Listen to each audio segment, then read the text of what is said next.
Calling to order this evening's Borough of Conshohocken Authority General Meeting. First thing that we should do is probably do roll call. Okay.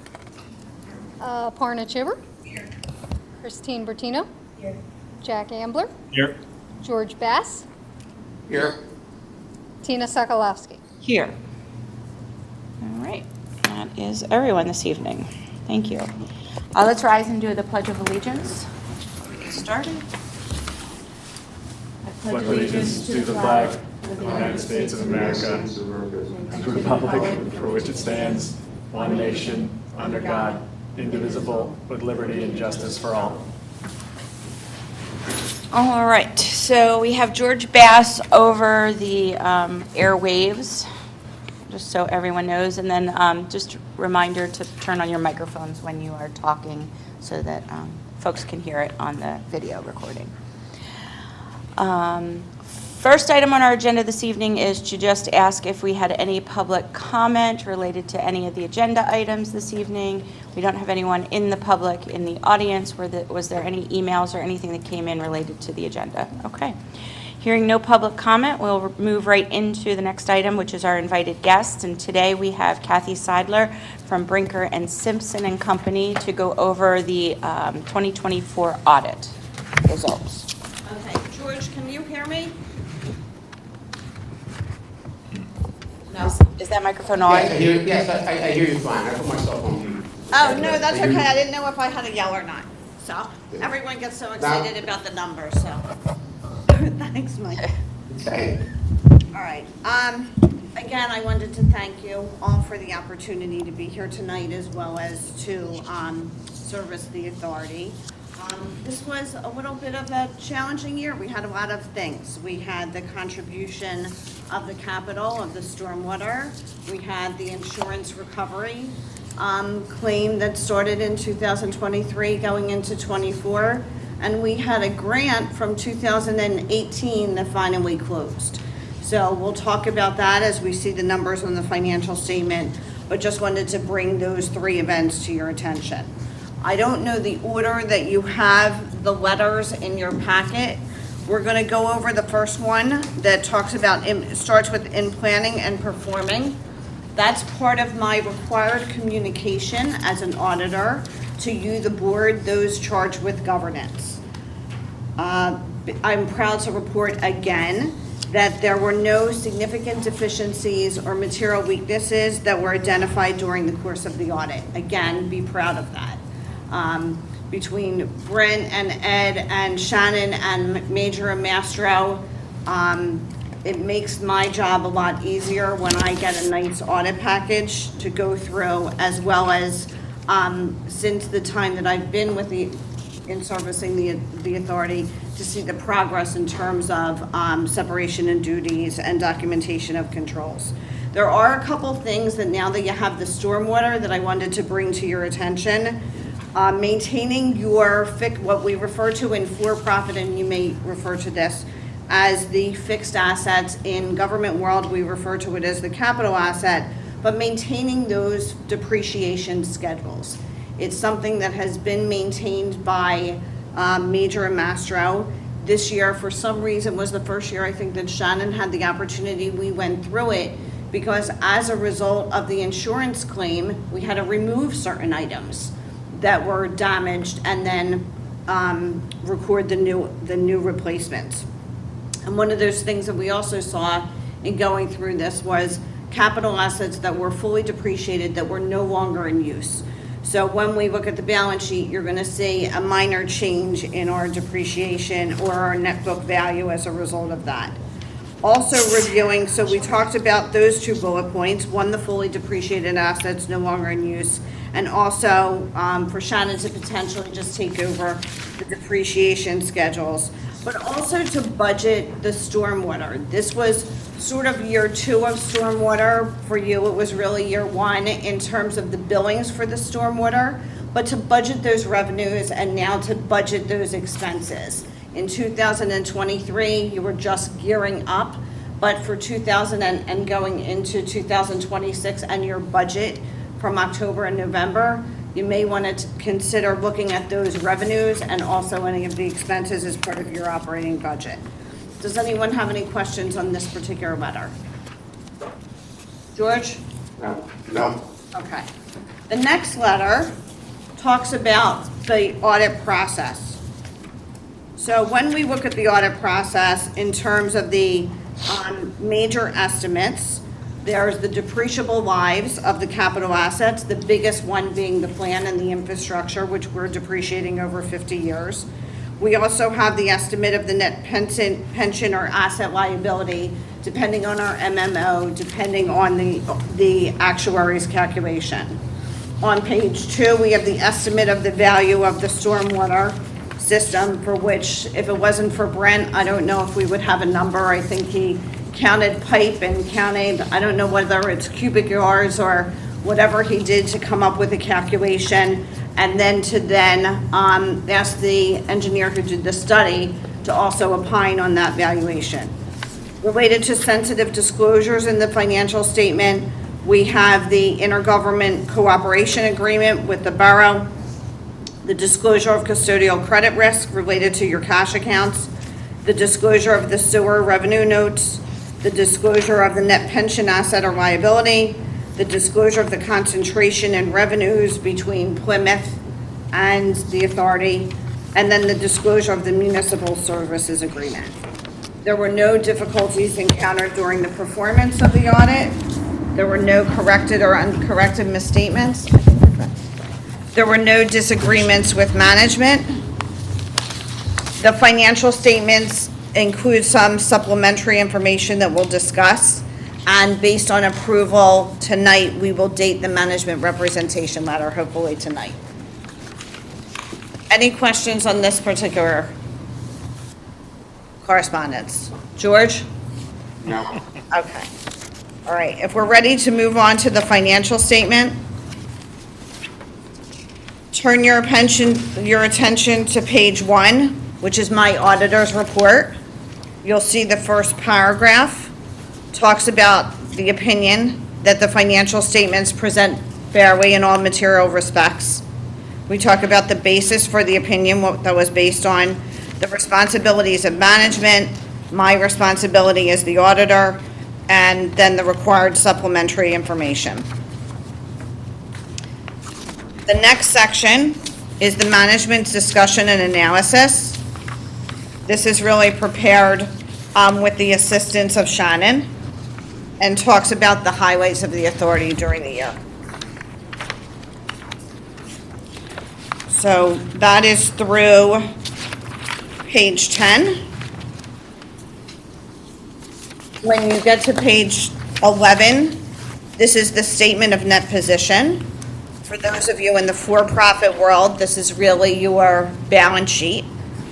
I've broken it out between stormwater, sewer, total, and then a comparison of the total combined to 2023. And you can see the different components.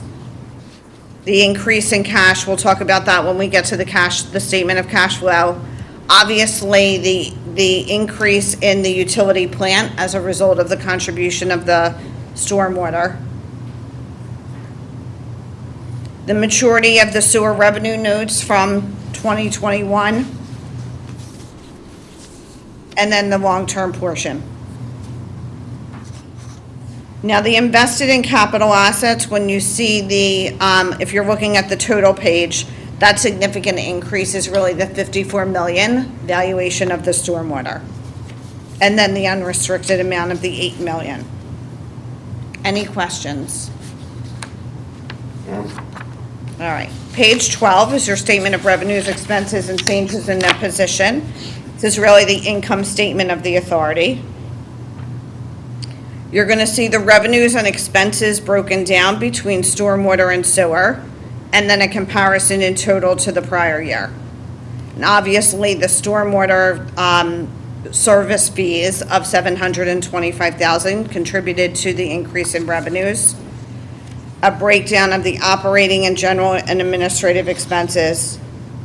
Depreciation is the allocation of cost over the period of time, and the non-operating revenues and expense. And then you will see the big capital contribution of the 54 million. Giving us an increase in net position of 53 million. So if you look at it, really, the income or loss before capital contributions, we really operated at a loss this year. And that really was the difference between the grant expenses and the grant revenue. The particular grant in question was from 2018. So over that period of time, you recognize some revenue without any expenses. That's really that change. Any questions there? All right, the statement of cash flow. I'm This is. sorry, I do Oh, have I'm a so question. sorry. Go ahead. We're booking it to when it was spent, not when it was intended? How is Well, that? so this grant was a little unique. It was awarded, and Fred, you may be able to talk about more of the particulars. It was awarded in 2018. When we spent some of the funds not knowing in those prior years that it would qualify for the grant. So that's why you have some of the revenues, some of the expenses, and some of the timing differences. Usually the grants are typically 18 months, Fred? Yeah. Not as long as this one. Yeah, not as long as this one. And And it was 2 grants. what happened, Tina, what we needed to do, some of those expenses were spread over the general and administrative and the plan expenses of the authority. We spent a lot of time during the course of the audit backing them out to determine what was truly grant expense. The other piece of the puzzle was the insurance recovery and then the insurance expenses. So some of those repairs, whether they were really reimbursed by the insurance company.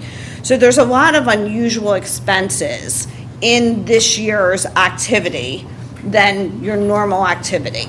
So normally we would think, okay, based on changes in your fee structure each year, plus the contribution of the capital, that you would have a huge increase in, or a positive change in your net position. This year, because of all those moving parts and some of those expenses and the grants ending and the insurance coming, last year we received proceeds of $92,000, but we didn't have our insurance expenses until the following year. Those were not known at the time. We didn't know the total amount of the claim. So if you're looking at matching your revenues and expenses, it kind of went over a 2-year period. Okay, so I understand that for the audit purpose and reconciling for 2024.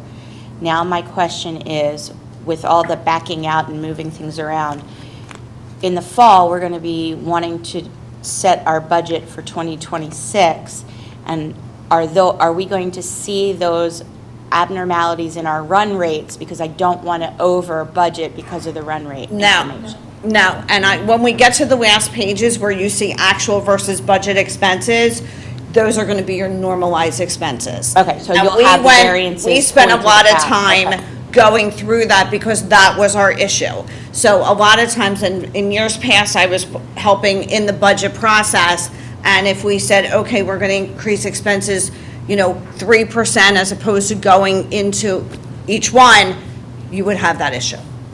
Okay.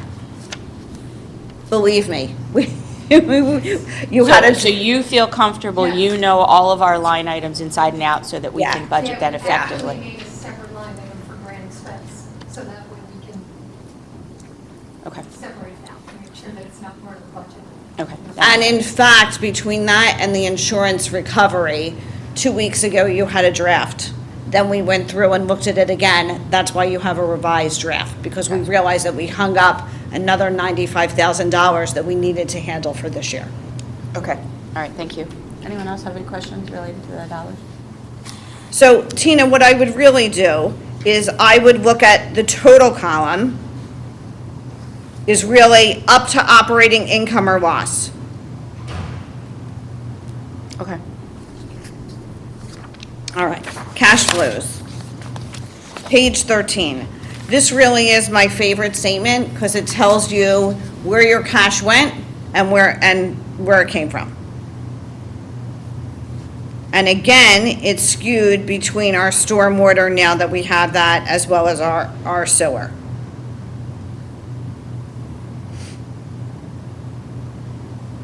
What do you mean by it's skewed? Well, you have cash receipt, we have a $95,000 of an impact of the stormwater because we have money coming in that we never had before, some expenses, and I don't think that our stormwater expenses are gonna be as aggregate, right? As our sewer, they're pretty gonna, specific line items and that's it, right? So, that's why I'm recommending to budget that per se, because put those revenues in there where we didn't budget that line item for this year, because I think we were Because starting to it's do skewed our because first we didn't billing. budget for Exactly. the specific line item. Gotcha. Exactly. Okay.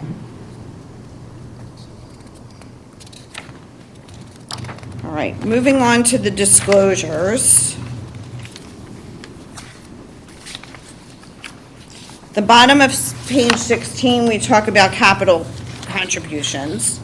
This is where I chase Fred every year. Actually, Fred did a really good job, and he got us the numbers so early. So kudos to Fred. In years past, I've chased him around the state. But you will see this year we had a capital contribution totaling $54,521,683. $54,448 was attributed to the contribution by the borough, and then we had an additional $72,000 from developers.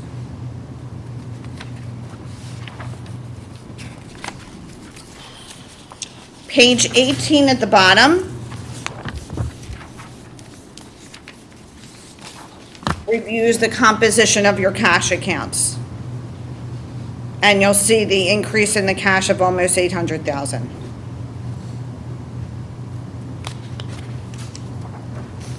Page 19, note 4, is kind of the roll forward of the plan and the infrastructure.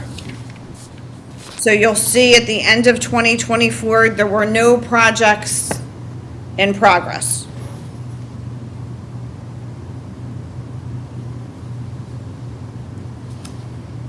And you also see the addition of the stormwater system, the 54,000. You'll see disposals, that's actually the amount that was written off, and then certain amounts were recovered.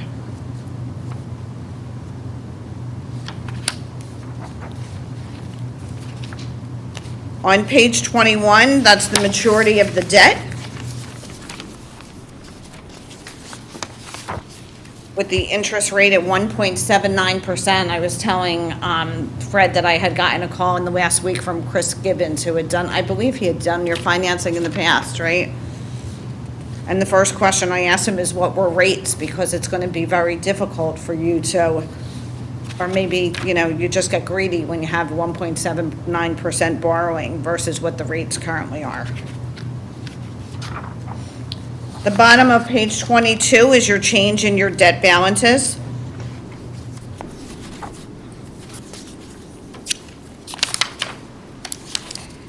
Pages 23, 24, 25, 26, 27, 28, and 29, and 30 relate to the pension obligation.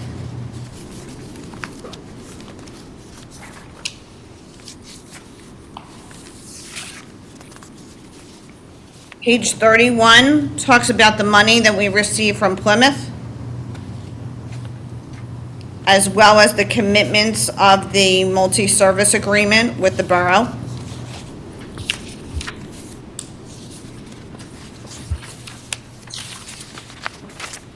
Page 34, Tina, this is what you were referring to. This is the actual versus the budget.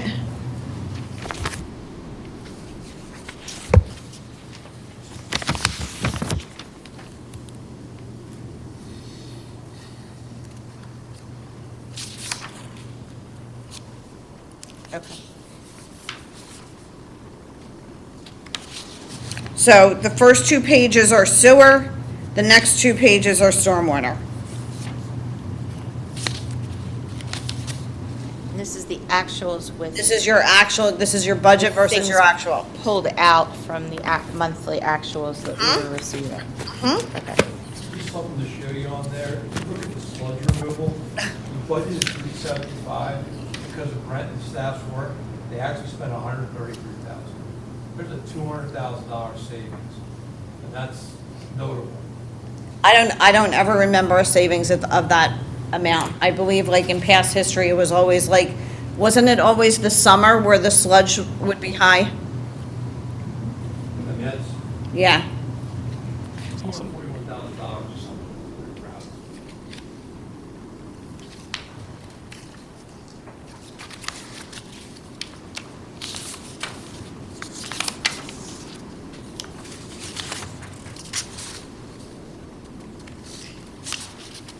And then page 40 is a breakout of your operating expenses.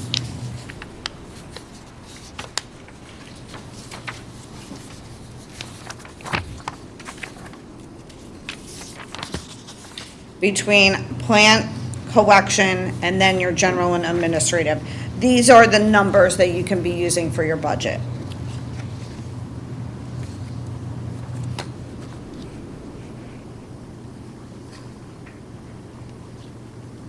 Any questions? Nope.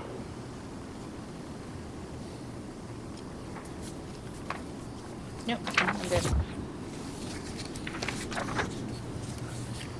Yeah, I guess it seems very well laid out. I guess, yeah, this isn't stuff that I have to look through a lot, so I mean, certainly any additional comments from Shannon or you guys or any more of the board members who want to parse any of this out for certainly makes a lot of sense for budgeting as we talk about, and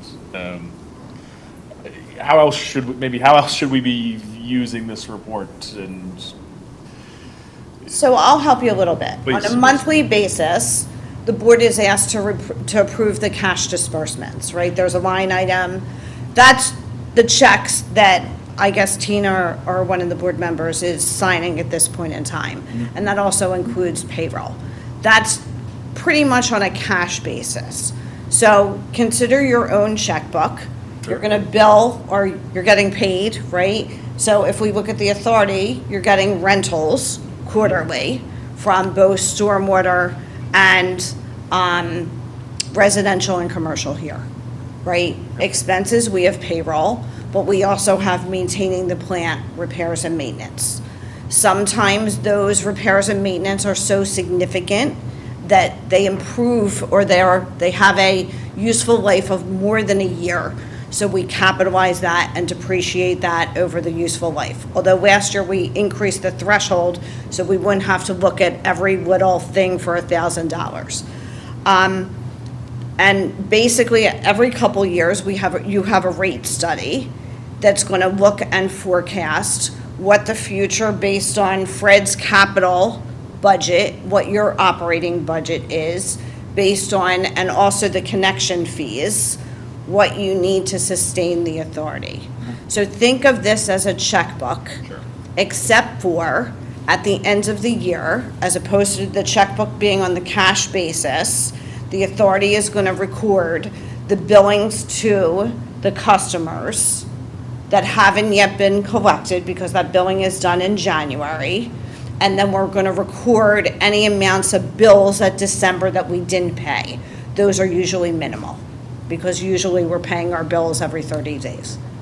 And that's really the difference between your cash basis of your checkbook and this financial statement. A couple things that throw this off is the capital contribution of infrastructure. So developers build a building, they need a connection, they're improving by their processes and their permits, the infrastructure. Fred gets a value of that. It's non-cash, so it becomes a big number, like this stormwater. No one paid for that, right? We didn't lay out 54 million, but you benefited from that. Same thing with these developers. They are contributing, but it's non-cash.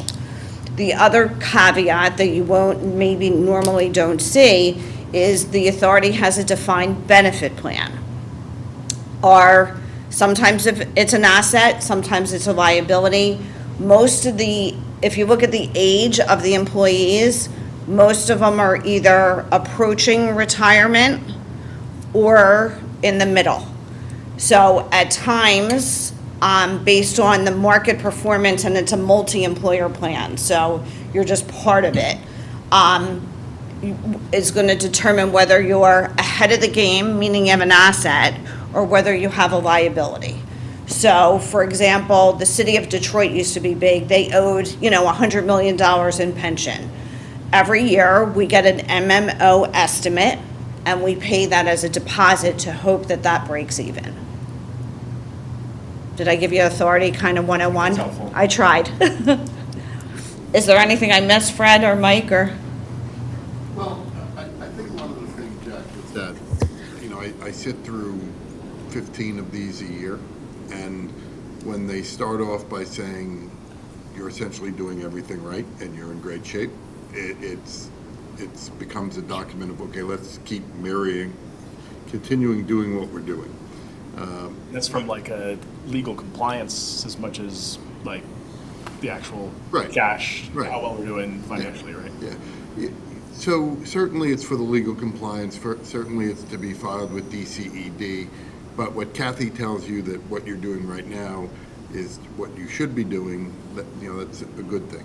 When I sit through these and they talk about, there are a whole bunch of different problems, that you don't have the proper controls in place, that you're running a deficit every year, those are the places that need to go and sort of do a little bit more of a forensic review to determine what you need to change. Nothing that Kathy is saying tonight leads us to think that we need to do any sort of forensic review of the financial operations of the authority. The only thing that I would add is, it is definitely like your report card. And I also look at the cash statement. Did you gain cash throughout the year? But it has to be married with your Chapter 94 report. Are you properly maintaining your system? Are you improving your operations? Because you can look great because you don't do maintenance. Yeah. You can look great because you don't have a capital replacement. So you can look great on paper and you're a nightmare. I think you have to marry your bottom line with, things like, are we reducing I&I? Are we replacing equipment on a regular basis? Here we're fortunate that we had the grant for the electrical upgrade. That was our biggest risk. The influent pump station, our biggest risk. And that's also where I look at, things like, and I pointed out the sludge to you, is that's why you created that profit. It wasn't that you overcharged people, it was that you were efficient. The problem with that is that you can't expect that to continue to go forward. Like, you can make that great improvement because it was the first time we've looked at sludge. That's not going to happen next year, And so I think, I always look at it as that this is, where Chapter 94 report's my report card, I think the budget combined with that is your report card. Thanks, guys, appreciate it. And So Kathy, are you recommending we create the stormwater as a different business unit with its own GL and? So we talked about this. I don't want you to complicate anything. I want you to make it so that you can understand the information. I always say, when I do people's tax returns and they say, how should I give it to you? And I'm like, any way that makes it that you feel comfortable with. What I'm suggesting is we have this large number, if you go to the last page, operating costs of stormwater. Do we want to refine that number? I think that number was it 458,000? I think we want to, so you want to be able to budget that next year. So you want to see what's in that. So maybe we refine that particular chart of accounts. I'm not saying, have a whole separate general ledger, but now that you have regular stormwater billings, you should be able to budget those revenues. And now that you kind of know what those expenses are, to maintain that sustainability, to know to budget those expenses as well, just like you do for sewer. And I just wanted to piggyback on what Fred and Mike said. You're fiduciaries, right? And, sometimes you get on a board and, some people just want to pump up their LinkedIn resume or whatever to say they're a board. When you're a sewer authority, it's not like that, because what you're doing is a matter of public interest. And when rates go up, your neighbors are going to know that you sat on that board and you're part of that responsibility of maintaining that infrastructure. So, I say never lose sight of that. There were 2 years ago when we were doing cash flow budgets monthly, because we were concerned about our debt and we were concerned about the payment to Conshohocken and how we were going to fund that. And I think at the 25th hour, we got a connection fee. Those connection fees sometimes can overshadow the cash flow of the authority, because you see a lot of that money sitting in that account earning interest, but those fees technically are supposed to be only used for infrastructure. And I think it was 2 years ago, we were really tight in being able to meet where we need to be from a monthly expense point of view. So it was a little ebb and flow. Again, and it was funny because when Fred walked in here today, we had just heard from Chris Gibbons, and I always say, call this bank, see if you can get a better interest rate on that connection account where you're earning interest.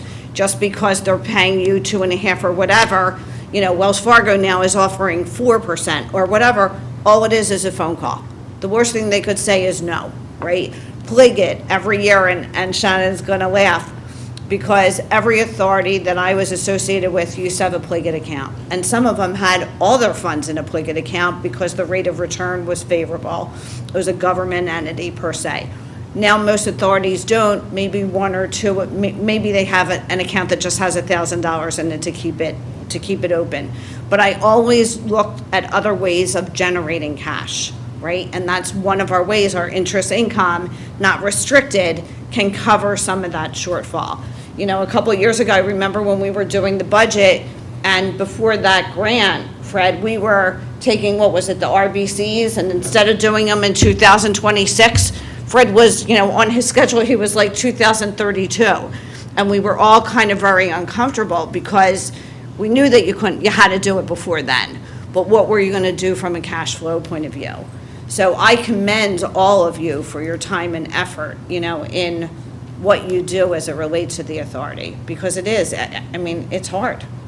It's hard. From my standpoint, I would like to talk through the idea of having a separate business unit for stormwater.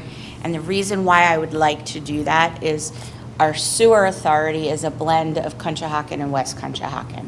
Our stormwater is not. And to be able to truly capture the operations and the growth and efficiencies, we're going to need to figure out how in the budget to spell it out appropriately so that we can make those decisions. So Tina, you really have it already. And we spoke about this last year, and I think I spoke about this at the onset of the audit. Theoretically, the authority didn't establish a stormwater fund. I did in my financial statement so you could see it. Shannon has it already in her general ledger. Those, just like when you see collection, plan expenses, G&A, you now see stormwater revenues, stormwater balance sheet, stormwater expenses. So it's already there. Expenses lumped together. But Well, not no, for that's different. Go ahead. No, it's the stormwater, and then you have the legal fees for the stormwater. It does separate out what the expenses are. Currently, the only expenses that we have are the ones coming from the borough. So they're in one line item. We can separate them out once we figure out, but they give us one invoice, one lump sum invoice for an amount. And then we have the legal, and then we have the HRG. So we do have the expenses separated. We can separate them more as we figure out exactly what those borough invoices are. And timing may not be for 2026, but I think Yes. from our business perspective, right? We want to be a sustainable utilities business, right? Sewer, stormwater, what other potential utility type of authority would we be interested in expanding into something else, right? So we need to think about, from a business perspective, is there growth opportunity or sustainability opportunity outside of maybe just our general business today that we would want to continue with, right? Because the name of the game here is is to stay solvent and whole and not have to worry about, we want to run our business. We don't want to vendor our stuff, right? So, Other revenue line items that I see, Fred will probably agree, sometimes they have tower rentals. I don't think you have that here, and we have a separate line item for tower rental income. so we do have towers here, and the borough is struggling with that, so why wouldn't we look at? So there are the kinds of things I want us to think about, how we can help the Borough of Conshohocken to be able to then manage some of those types of things. And if we make ourselves invincible, then we don't have to worry about someone coming in and saying, what does the authority do for Conshohocken, right? I know I'm blowing everybody's mind, but I'm strategically thinking of what's the future of sustainability for us. Because you're always talking about things not getting cheaper. And we don't want to throw it all on end users. And if I may, Tina, what you're saying is like the model and the mindset that we have right now is that we bill our users and we basically pay our bills with that. And initially we started out with, we're separating the stormwater from the sewer, so we have that. But now you're going a step deeper, and that's one of the growth opportunities that are out there for the sewer authority in order to maybe even change that, the mindset that we have now of billing users and paying bills, and then turn it into something else. But I think more deeply about it as to how can we basically generate more revenue. Correct. Right? Correct. Okay. Correct. And then, it's part of the whole strategic planning process, because it might not be the right time to change the books today, but if we have a vision of strategy for the future, then you might want to start thinking about how that could look and start migrating to change. Absolutely. If we're not thinking about it now, we keep the original mindset, then we'll never think about it. How we get on the revenue source. One challenge I think you have coming up is the fact that over the last 5 years, I think it's been an anomaly with how many additional users you've gotten every year. Yeah. That trend is not going to continue. So how do most authorities make money? You add users, because you don't add employees, you don't add much more fixed cost, and that's how you make money, is you sell your treatment plan out. Unfortunately, and you guys have benefited greatly from that, both in your capital account and your sewer revenue account.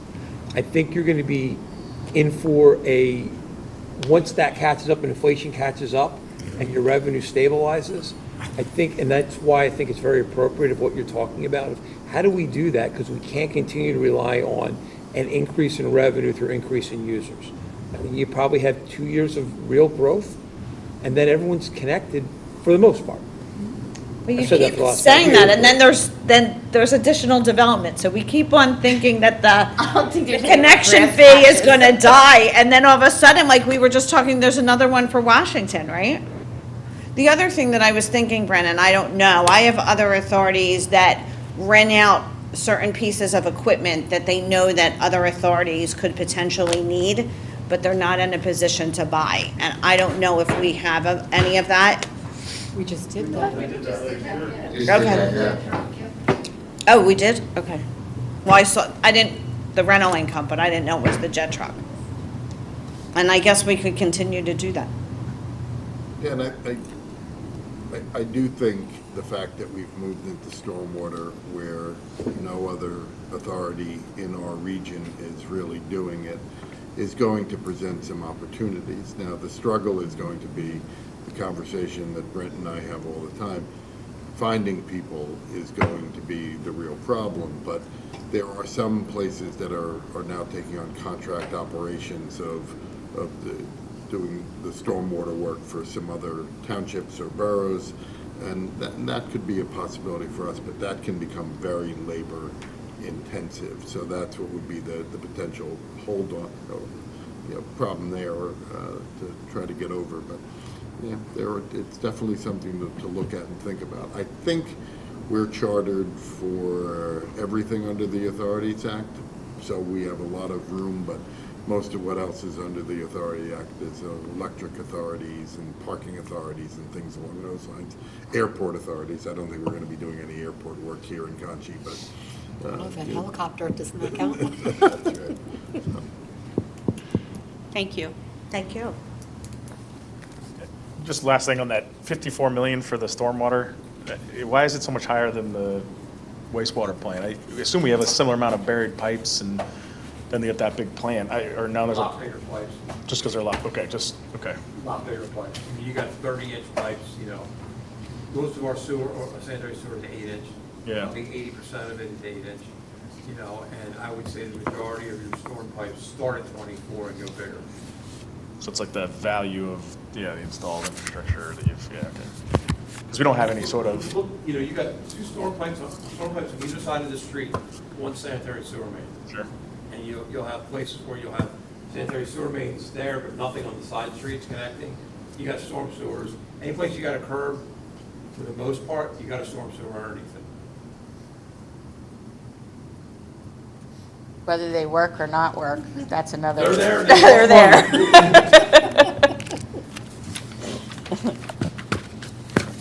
Anything else, Kath, that you wanted to No, point out? that's it. I Thank you, just this wanted was to very thank you. comprehensive. Appreciate it. Any other questions, let me know. Shannon and I will be, if you approve, we will then file the DCED on Thursday. Thank you. Thank you.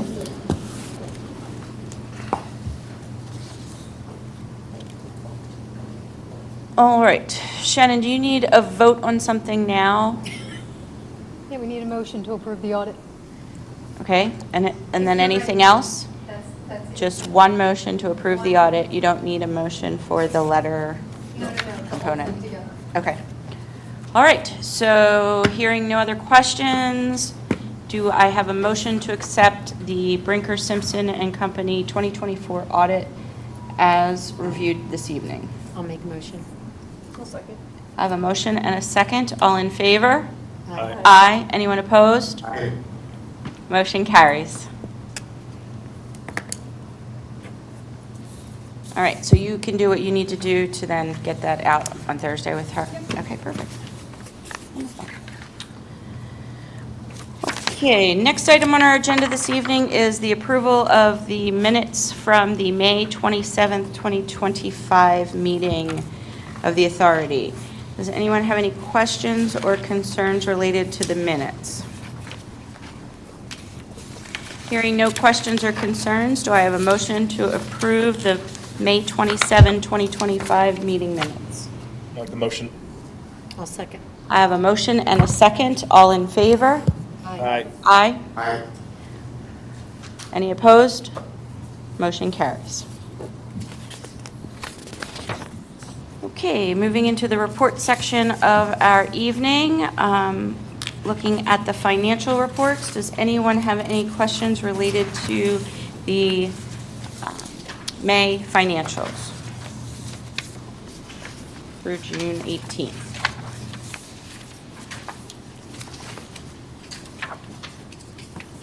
Hearing no questions, I'm just getting to my page.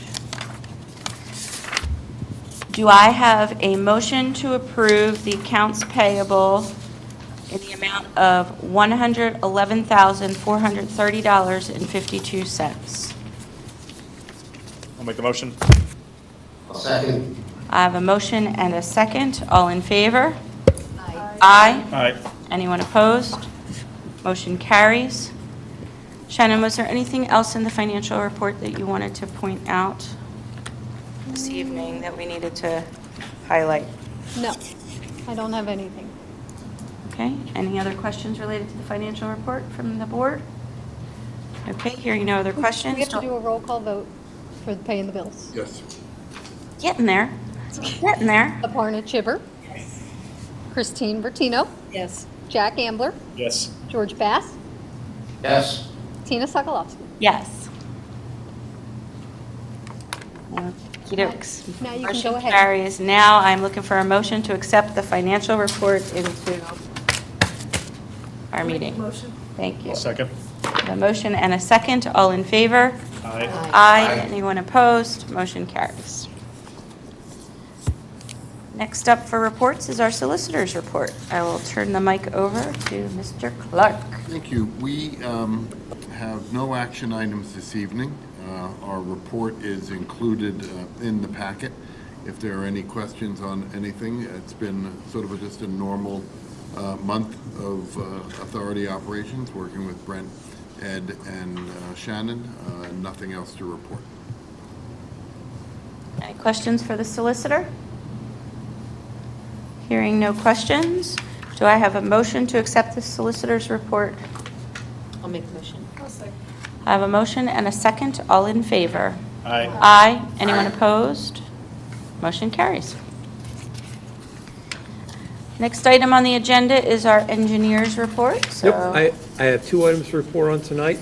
Number one, on the influent pump station, the design is still on schedule for 90% complete at the end of June. We'll do the cost estimate in July, prepare bid specs in August, for public bidding in September, and award of bids in October. After we go over the electrical upgrade, I had considered, do I want to put both those bids due at the same time so I get the same contractor on both? But they're a little bit out of scale, and one's so much bigger that I'm not sure that I do, because I may want to delay one contract, but we can discuss that. The more important item is the update on the electrical upgrade. So the design is 100% complete as far as there. So the next step that we just accomplished was the construction cost estimate. So if you look at written on my handout tonight, written in blue on the bottom is the grant award of the $1,454,471.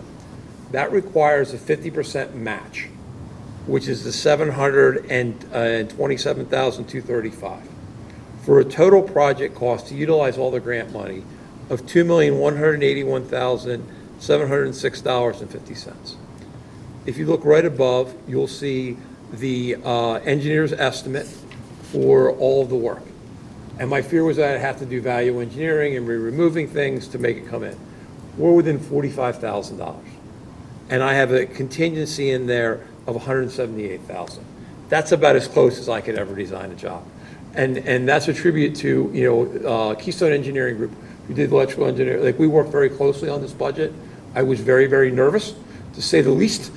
I was very, very happy, and I did not tell them what my budget was. So they did not know. They did this in the blind. They never knew what my budget was. So really where we're at is the design and construction cost estimate are complete.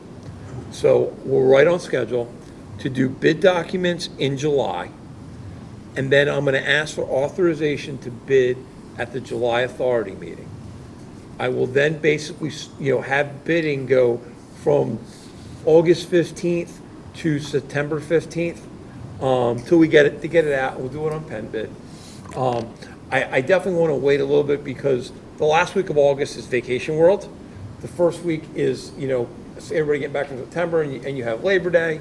So that's why, and I don't want it to go stale by putting it out August 1st. Nobody even looks at it. So, and a month of bidding is about where I think 3 weeks is about effective. So that's really where we're at, with the goal then of receiving it on the 15th, that we can make an award on the, at the September meeting. Because then you guys have your responsible contractor clause. There's like a 30-day notice. There's some things that I have to do that contracts could then be executed in October. That leads me right into shop drawing and ordering of materials starting in November, really having my materials delivered in June of 26. Most MCCs have a 5 to 7 month from the time you order it. The other thing that you're going to have to be prepared for is the input from all of my vendors and all the contractors, is that they're going to request, and I will have to discuss this, a 20% down minimum on all MCCs before they'll order them. I don't know if a contractor is going to be willing to put out 20% of a very large number, Most boards don't want to put any money out until they have it either in the shop or someplace. That will be a discussion topic in July. I've talked to a couple other authorities. Unfortunately, every other authority has just kind of said, we don't have a choice. We have to do it. And some of them have split it with the contractor and done things like that. And then they have it delivered directly to them. But that's a discussion that I'm going to have with the solicitor's office on how do you do it. I don't normally feel comfortable doing a down payment for somebody for a service I haven't received. But they also won't order them, until they won't process them. And what I can't do is have us have this fight with the contractor in November, December, and January, because my grant's due September. Can I get a month or two extension? Probably. Do I want to? No. I have no idea what's going to happen. I get no idea, shipping strike, whatever you name it. I have time that I'm right now on schedule that I should be done in July, and I have August and September as a factor of safety. The actual work is probably only going to take us probably about 30 days. One of the reasons that we're able to reduce the schedule is we now know when we're bidding it and when we're doing it. I don't have to worry about heat. I don't have to worry about a lot of other things that I have to do during the the winter as far as heating. So I don't have these massive generators. I can basically ignore all my unit heaters. I can ignore all of those things. I can take things offline. I'm also at a relatively opportune time. You never know. Theoretically, July and August are my lowest flow months. So I'm not dealing with what I just dealt with over the last 2 months of rain every day. So the good news is we're still on schedule. The down payment on the MCCs is an issue. I have to come back to you with a recommendation, and I'm going to need input from you. So I'm planting that seed with you guys tonight to understand, what's your feel? Because it is a policy decision of the board, but it's also one that I can't hit loggerheads with somebody if that's just how it has to be. On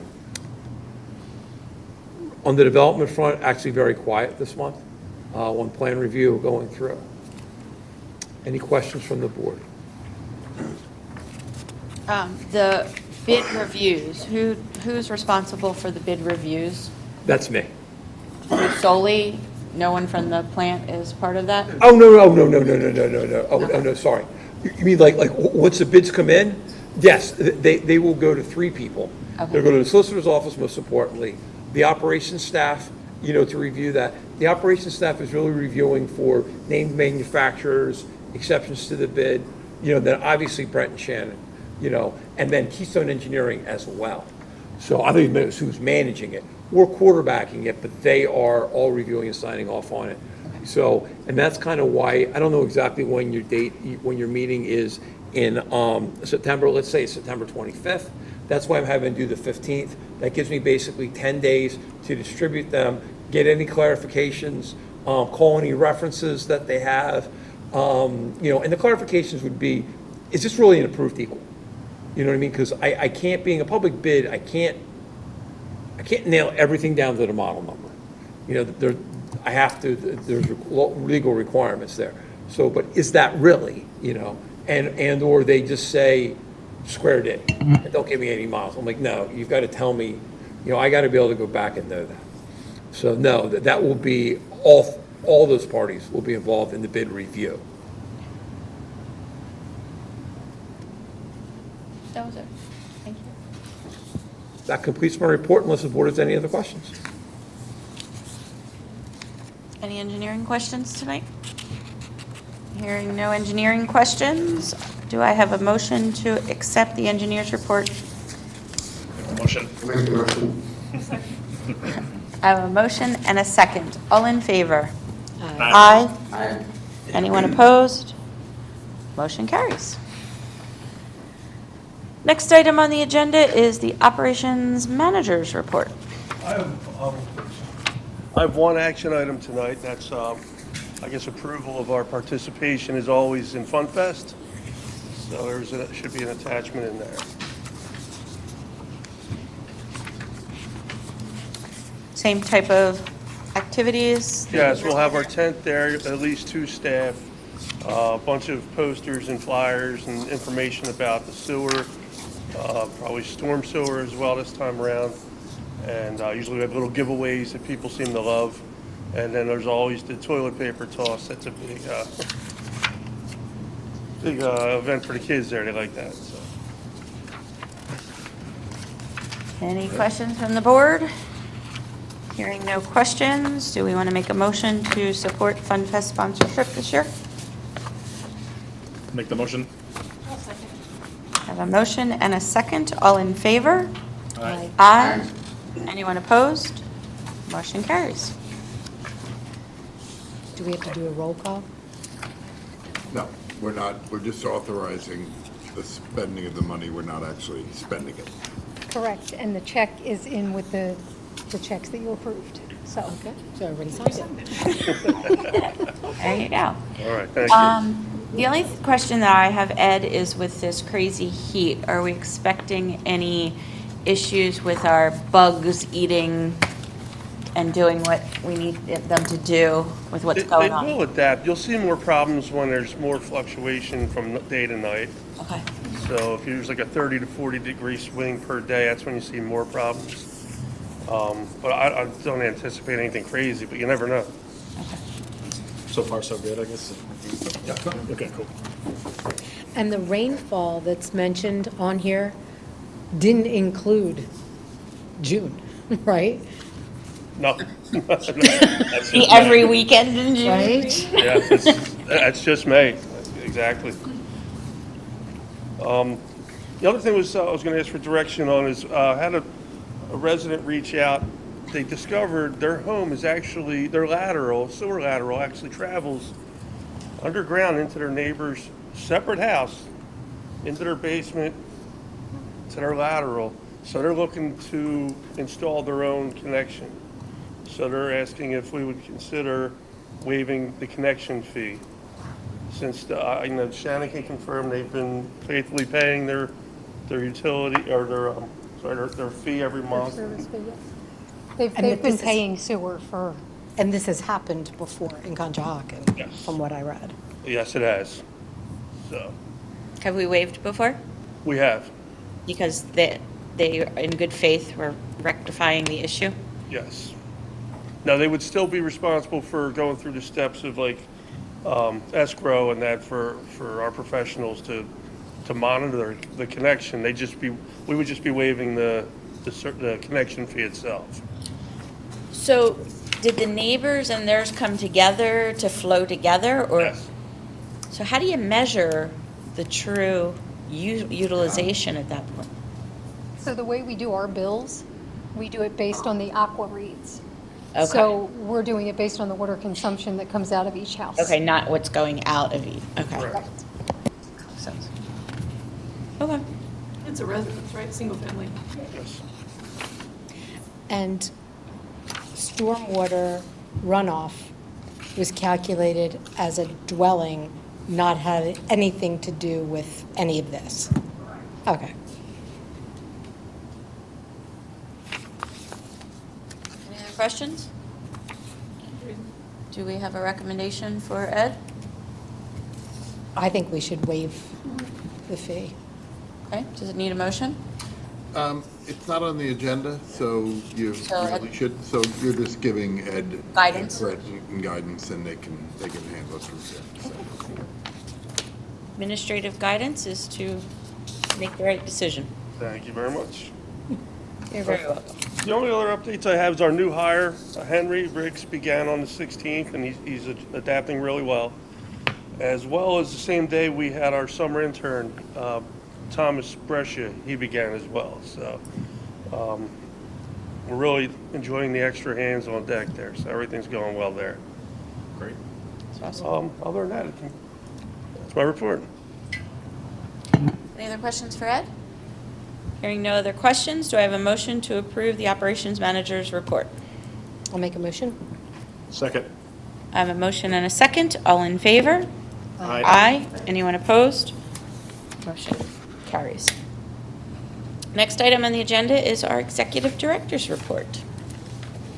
So I have one item that we had to discuss on 16th, First Avenue, and we discussed that after my report, and we can get Shannon involved with that as well. The main theme I'm going to represent is that we had developed, the preliminary budgets are ready. We're about 2 months ahead of schedule for our operations, even our stormwater. We have worked in conjunction with the borough already to get the information with their costs for stormwater next year. And next month, I'll be providing these preliminary budgets with even rate structures, even for stormwater.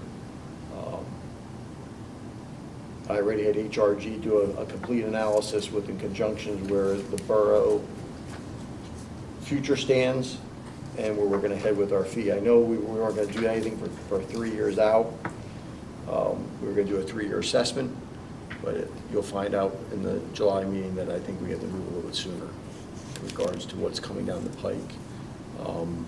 I received a memo from HRG to do an evaluation where we stay with the current structure of the walls and where we're going to expected costs through 2031.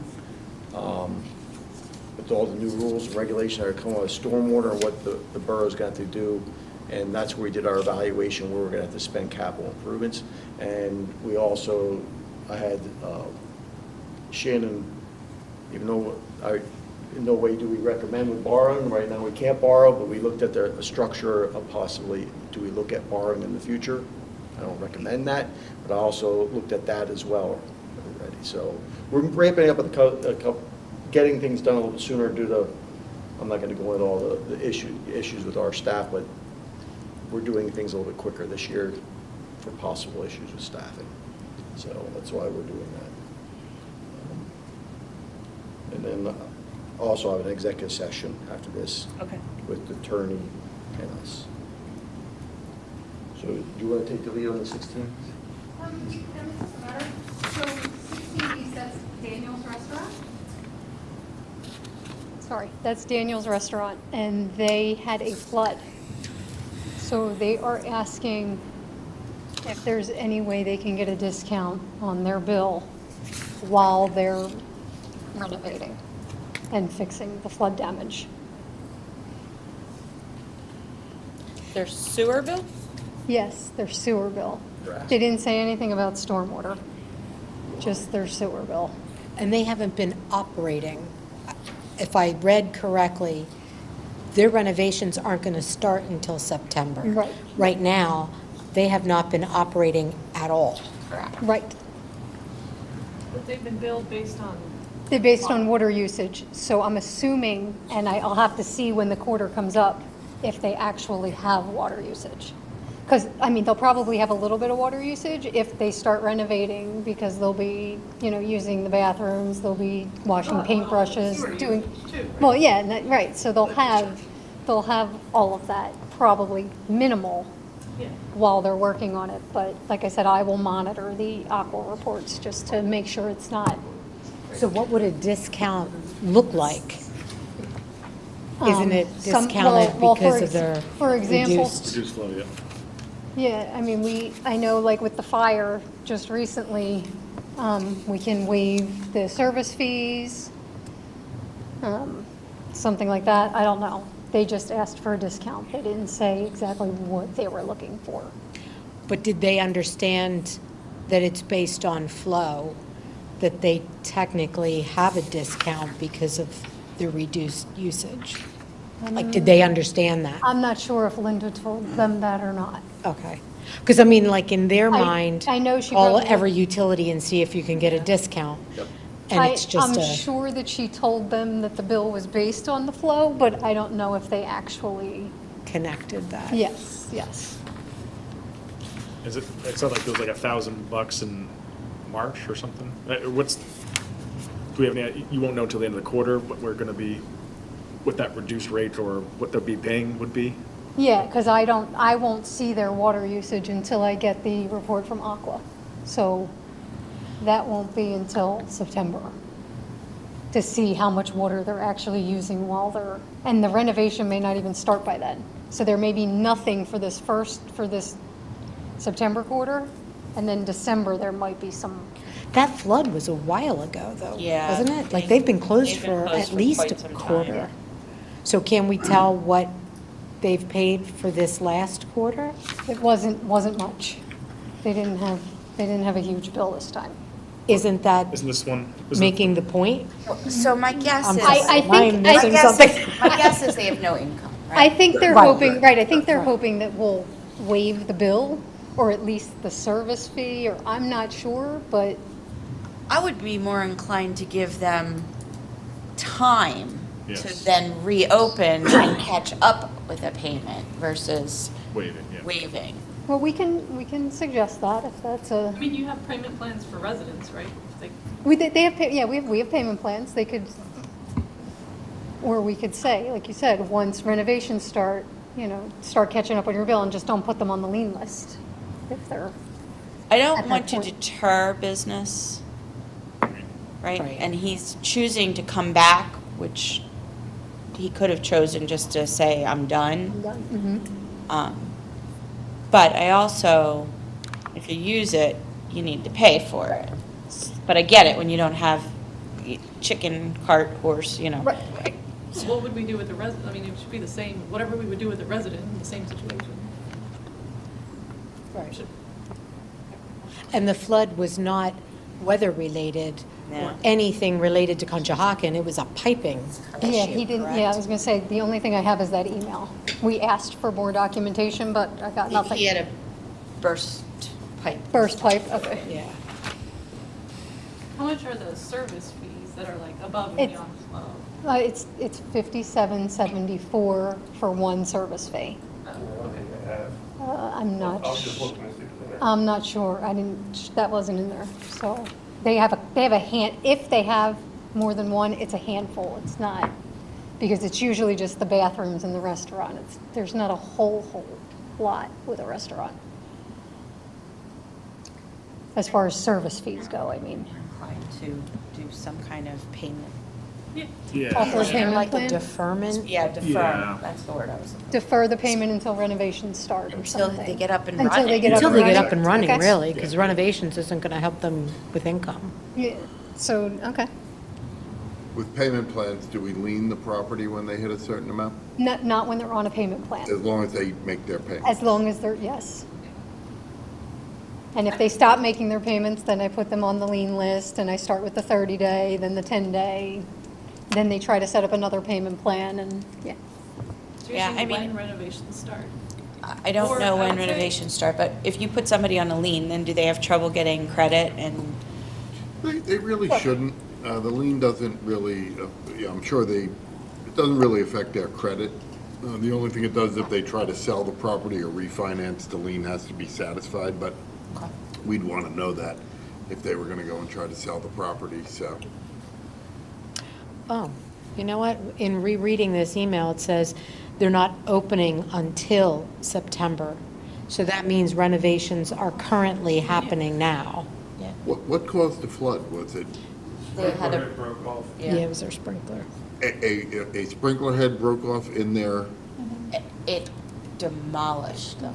It was amazing how much Wow. damage.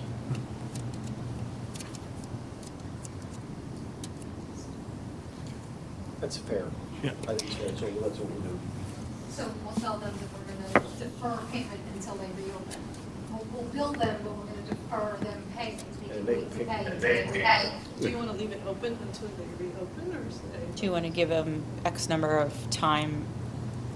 Once they reopen, like October or, I don't know. 6 months, 3 months? 3 months, Yeah. 8 months? It's not a lot of money. No, I don't think Yeah. it's going to be huge. Maybe 3 months? 3 months? Because it sounds like they'll reopen for the holiday season. Yeah. They need to put it on their social media of how wonderful we are. We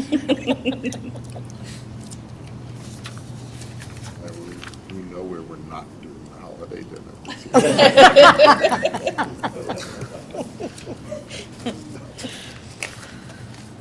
Actually, I've heard that their business was doing extremely well because people were complaining that they had outdoor seating and they were taking up parking. So I think they have a good problem with having a lot of patrons. Okay. You have guidance. Please report then. We don't need a vote on that, right? No. Okay. Any other questions for the executive director's report? Hearing no other questions, do I have a motion to accept the report? Make the motion.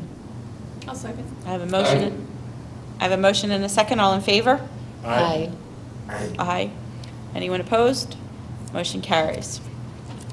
I have a question about old business, and I'm sorry, I probably should have brought it up before. But, Brent, and this may have happened last month and the discussion took place, so I apologize that I don't. Oh, because you were gallivanting the I Mediterranean? was. But back a couple of months, there was, Aqua had a main break. Did they pick up the tab for the damage they did to our equipment? Yeah. Yes, that was, we did, it took a while, but they finally got the check to us. Okay. Cool, thanks. Good remembering. I wasn't just frolicking, I was thinking about you all. That was all jealousy talking. However, we still have an outstanding issue with Aqua in regards to when they backfilled the site, they damaged our pipe. So we're still working congenially with them, and if that does not work, it will go to our solicitor's office to get rectification. Okay. Get strong-armed. Yeah, well, that's what, we're trying to be diplomatic. Right. If that doesn't case, Mike will be helping us out. Yep. All right. Good. Any other questions, concerns? We covered old business. Hearing nothing, I will conclude our meeting, close our meeting, and open back to an executive session to talk personnel matter. Yes. Make a motion to end the meeting. Second. I have a motion and a second. All in favor? Aye. Aye. Anyone opposed? Motion carries. Meeting adjourned.